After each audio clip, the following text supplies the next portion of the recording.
Hey guys, thanks for joining me.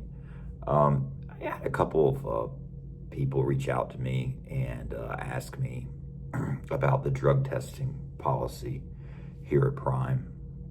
So I'll go ahead and tell you, um, what my experience was, along with a little bit of a personal experience and a little bit of advice as well. But I did a pre-employment urinalysis test. My recruiter sent me basically a QR code to scan at a collection facility that she chose in my home state.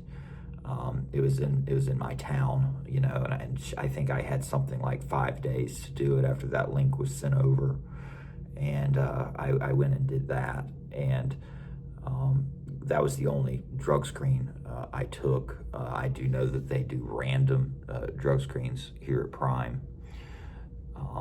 I was expecting, from reviews and things that I had read, I was expecting to take a second one here when I arrived, but out of my class, only one person, I believe, had to go and take a second drug screen, and that was because, to my understanding, his first sample was diluted, which, happens sometimes because a lot of times people think that they're not going to be able to go to the bathroom when they go to the collection facility, so they drink a lot of water, and that, leads to a skewed result.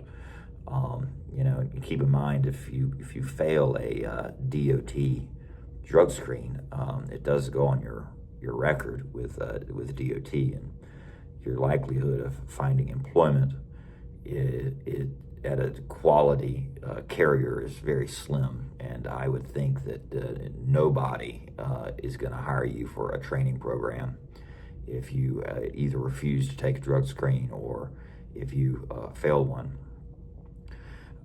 If you're having to ask questions, and this isn't anything personal, this isn't an attack on anyone, but if you're having to ask questions about drug testing policies, you probably have a problem.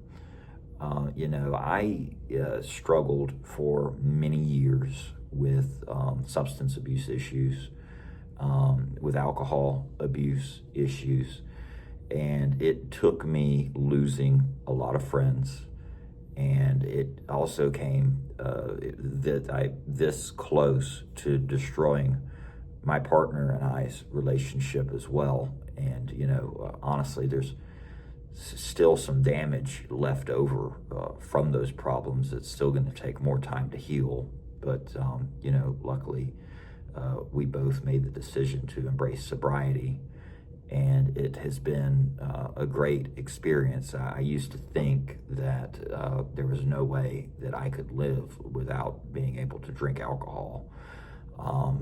But as more time has gone on since making that decision, I can't ever see myself drinking alcohol again. For one thing, it is incredibly expensive if you're going out all the time. I could not even begin to calculate the thousands upon thousands, tens of thousands of dollars that were spent, going out to bars and drinking. And I wouldn't go to a party or social event if I knew that there was no alcohol being served, which probably ended up costing me a bunch of experiences. And I, like I said earlier, I lost a lot of friends because of it. Not because those weren't necessarily people that didn't drink or didn't do other substances, but I didn't know when to say no, and it really got out of hand for a long time, for years, and it made me a different person.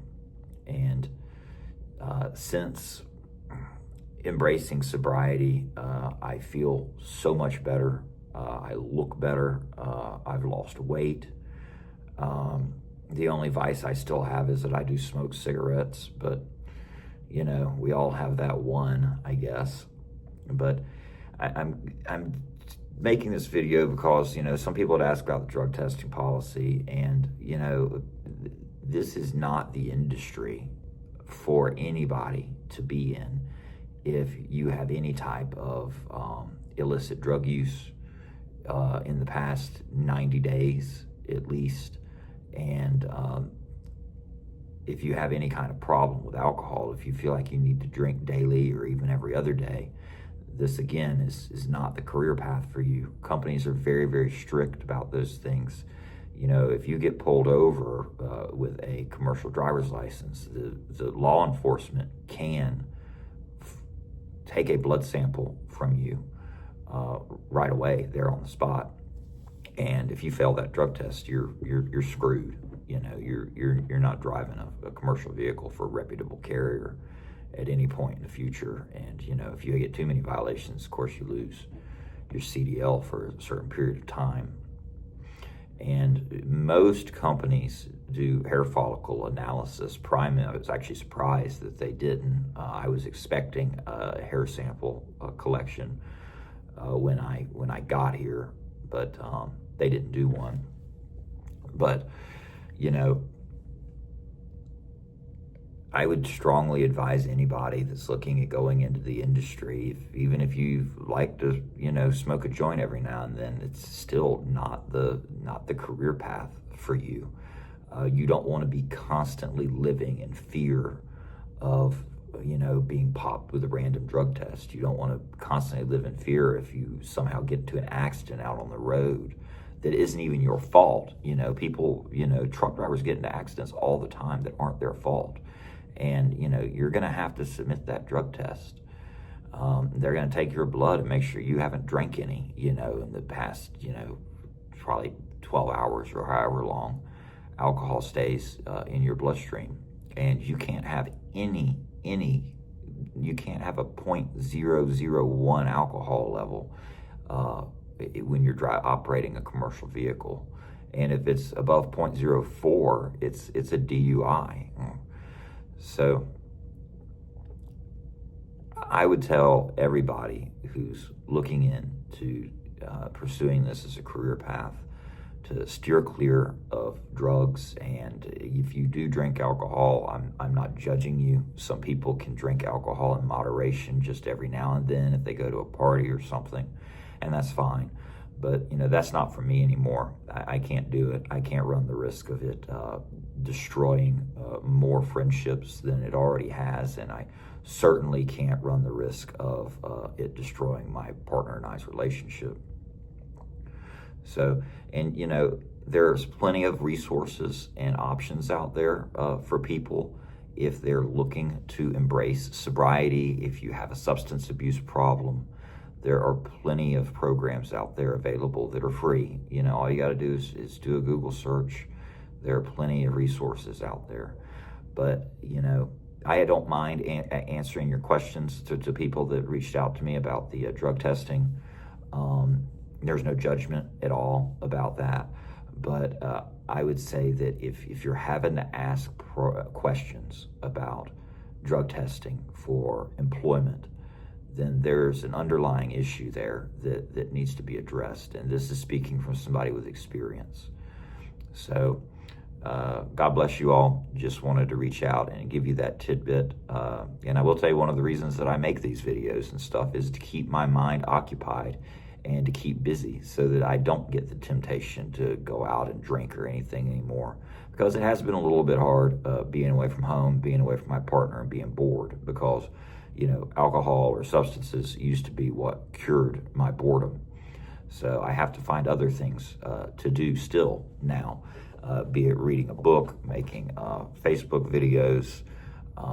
You know, when I was back at home, I started embracing, you know, some other activities, you know, going for walks, hikes, you know, anything to keep your mind occupied. But steer clear of drugs, definitely, and also steer clear of alcohol if you know, are drinking more than, you know, once a week, because it can destroy your life. It has destroyed a bunch of lives. It's cost a lot of people their lives. And I promise you, if you embrace sobriety, you're going to feel a lot better. You're going to feel a lot better about yourself. You're going to have more confidence. You're going to look better. You know, I look younger now than I did a year ago, thanks to not drinking or doing any drugs for the period of time I haven't. So, you know, and if anybody has any questions, you know, about any helpful tools for embracing sobriety, I'm more than happy to offer you some guidance. This isn't a video telling you that you have to stop, you know, drinking or whatever. But, you know, if you're doing it regularly, there's probably a problem. And if you're doing any type of illicit substances, even if it's marijuana, you know, a lot of people don't think of marijuana as a drug, but it is still illegal federally, and you cannot operate a commercial vehicle in any state, whether it's legal in that state or not, whether you have a medical marijuana card or not. You cannot operate a commercial vehicle. And if you feel like you can't go without that substance or the number of other substances, then you need to think of a different career choice, a different profession to get into. Thank you for joining me, and I hope you guys have a great night, and I'll be giving you an update on Tuesday about my first day with my trainer Wayne and going out and picking up a load. I'm really excited about that, and if I have time tomorrow, I'm going to go over to the pad and do some pre-trip inspections on Wayne's truck because it's sitting over there. And if there is anybody over there practicing on the pad without making them nervous, I don't want them to know that I'm filming them. But if I have the opportunity, I'll get some video of people over there on the pad doing some backing exercises. And so you have an idea of what's expected here in the training program. Thanks for joining me. Bye-bye.